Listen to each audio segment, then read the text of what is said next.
Bonjour et bienvenue dans cette vidéo flash dans laquelle nous allons discuter ensemble des actions mécaniques et voir qu'il existe des actions mécaniques de contact ou à distance, mais encore réparties ou localisées. Commençons dans un premier temps par définir ce qu'est une action mécanique.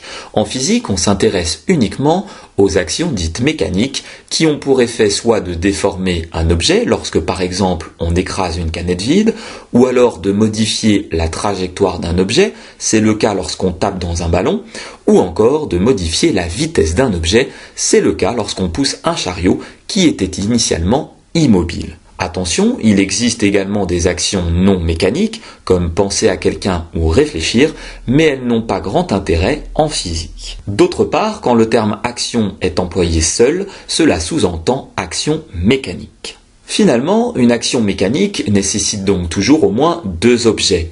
Un acteur qui va exercer l'action et un receveur qui va au contraire la subir. Une action mécanique peut être localisée lorsqu'elle va s'exercer en un point, ou alors répartie si elle s'exerce sur une surface ou sur un volume. Il existe deux grands types d'actions mécaniques. D'une part, l'action mécanique de contact. Comme son nom l'indique, il y a donc un point de contact ou une zone de contact entre l'acteur et le receveur. Finalement, c'est lorsque l'acteur agit sur le receveur en le touchant. On peut citer par exemple un joueur de foot qui frappe un ballon avec son pied ou encore l'action du vent sur la voile d'un bateau.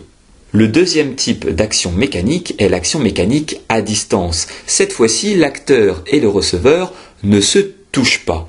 Gardez en tête qu'une action mécanique à distance est toujours répartie.